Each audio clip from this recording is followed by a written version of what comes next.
Poštovani gledalci, srdačan pozdrav. Ovo izdanje N1 na 1 posvetili smo pravima LGBT populacije. Kako je stanje u Srbiji i Hrvatskoj, te da li je Bosna i Hercegovina spremna za prvu gej paradu? O tome razgovaram sa specijalnim izaslanikom State Departmenta za prava LGBT populacije Randyjem Berryjem. S njim razgovaram u Sarajevu. Mr. Berry, welcome to the program. Thank you very much. I'm really happy to be here in Sarajevo. Mr. Berry, which country in the region is the worst for LGBT rights? I really wouldn't want to make a comparison. That I think the challenges that are faced across the region are fairly similar, where we've seen a number of good laws, good regulation, good government leadership in a number of the Balkan states. I think the issue now is that much more difficult one about proper implementation of these laws and really the beginning of a national dialogue to make sure that people understand what being a part of the LGBTI community is all about. Is politics the key for improving LGBT rights, and is there a will in Bosnia to enable a better environment for LGBT rights? I think political leadership is a critically important part of what is a broader equation. I think leadership more generally is required if we're going to see progress. I think that can come from government. I think that needs to come from civil society.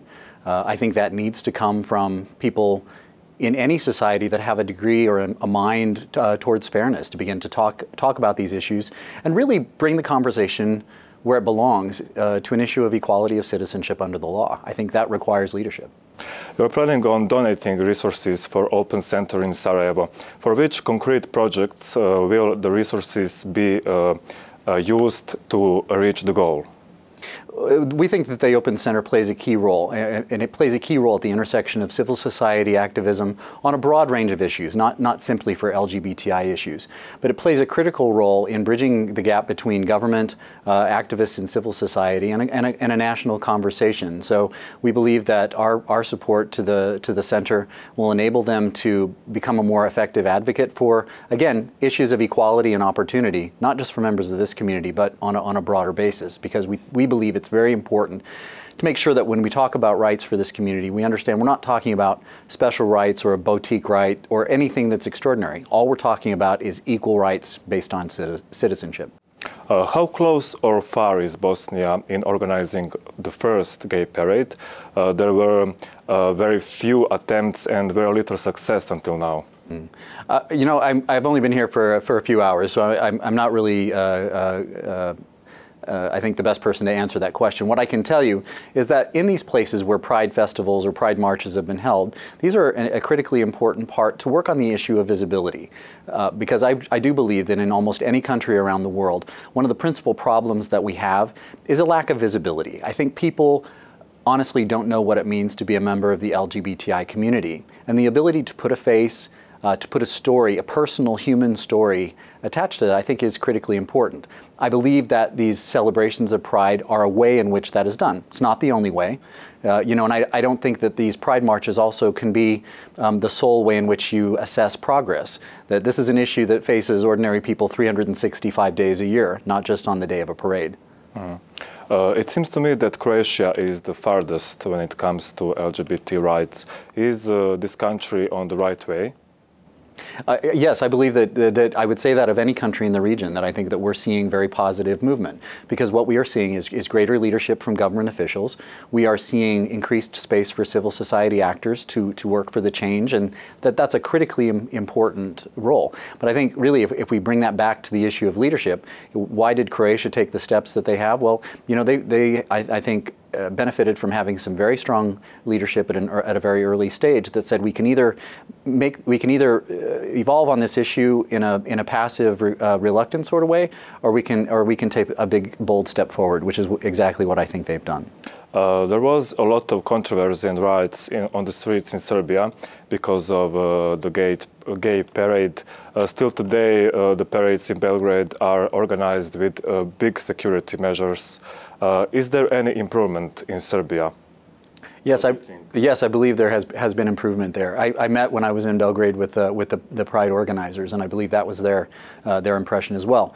It's a sad reflection of reality that I think the first time you see these expressions of pride that you do end up dealing with a very heavy counter movement. But I think if you look at any place where that has occurred, whether it's in Belgrade, whether it's in Latvia or other places, that generally subsides substantially as time goes on. That the point is if we're working on visibility, once people have a chance to see that there's nothing threatening here, there's nothing threatening about a person being free to love the person whom they love. And I think you see all over the world a huge decrease in the need for high security because people generally, I believe, are open-minded and can learn from that. What do you think, what are the best ways to increase the awareness of LGBT rights in these countries of Balkans? I believe everything relies on visibility. I do think that as when people have that ability to put a human face to this issue, to understand that the conversation that we're having at a national level isn't whether or not you should allow gay people to reside or to live in your society. They are there. We are there in every society, everywhere around the world. The conversation really is about, are we fair-minded enough? Are we committed enough to the issue of equality that we allow them to be honest about who they are, because they are here. And I believe that the ability to stand up and be visible so that people can begin to learn from that is extraordinarily important. Mm-hmm. Should the children and young adults be taught in schools about LGBT rights? I believe that they need to be told that this is not an illness, that this is a part of the natural human condition. I believe that in too many places, textbooks that are outdated or haven't been reformed still make the case or the completely erroneous point that somehow this is a psychological or a medical issue, which it's clearly not. Look at any reputable international journal, any international association dealing with these issues. Though that type of false science was discredited decades ago. How important are the LGBT rights for these countries to get closer to the European Union? I think it's completely an integral part of the process towards EU accession. But I think there's an important point that I would say, especially with the countries in this region, that there may be a question that sometimes comes up that when you have a country that has been under so much change and so much trauma as a place like Bosnia has been, why this issue and why now? And the answer would be there's an extraordinary opportunity, because I believe that the peoples in this region, real ordinary citizens, understand the enormous dangers of discriminating or inflicting violence on someone based on their identity. And this is what we're talking about. We're talking about a freedom to be oneself absent that kind of violence and discrimination. So I think it's completely an essential part of what is a broader range of issues of just respecting a person's identity, period, regardless of their aspects of individuality. We have one more thing here. How much do religious communities hinder this process, as they have a big influence here? I believe it's variable, but I think one thing that is consistent is that if we want to see real long-term social change, we have to engage with communities of faith on the same basis that we engage with anyone else. That I do believe that there have been some denominations, and I'm speaking in a global sense here, who have been very successful in opposing respecting the basic human rights of the community by saying that these are issues of where children need to be protected or the traditional family needs to be protected. And suggesting somehow that a respect for the human rights of members of our community is at odds with faith or the freedom to worship. And I think that's a false conflict, and I think it's a made-up sort of context in which to engage on these issues. That a respect for the basic human rights of this community is not a threat to people's freedom of religion. That what we are not about in this dialogue is telling people that they should change what they believe from a religious perspective. We believe that is a deeply held personal right that one has, just the same as any other fundamental right. But I believe in a secular state, allowing my civil rights to be determined by someone else's religious beliefs ultimately is unfair. That our equality is based in the Constitution. It's embraced in the precepts of a secular society. And while religious groups operate there, that should not be the defining issue. But I also believe that masks one reality, and that is that I do believe that the vast majority of communities of faith, certainly in the U.S. and I think in a lot of other places, in fact are on the right side of this. They just haven't been speaking as loudly as those who oppose it. What experience can be copied from your country, for example?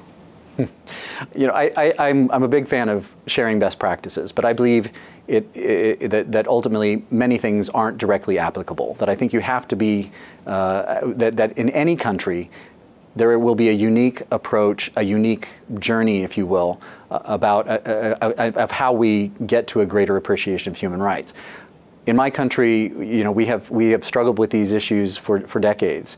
You know, that from 1969 and the Stonewall riots, which is the first point at which LGBT citizens in the United States stood up and said, simply, I am gay and I demand the same rights as anyone else in this country. That was 45 years ago. I hope that journey doesn't take as long here or in many other places. But that was the U.S. journey. And, you know, but I believe civil society organizations also in the U.S. Were very, very effective in bringing their issue to politicians, to the people, and engaging in a very constructive manner. And I think that general precept of just engaging transparently, openly, is a very positive way to go. Mr. Berry, thank you for this interview. Thank you very much. Poštovani gledalci, naš gost je bio Randy Berry, specijalni izaslanik State Departmenta za prava LGBT populacije. Hvala za pažnju i doviđenja.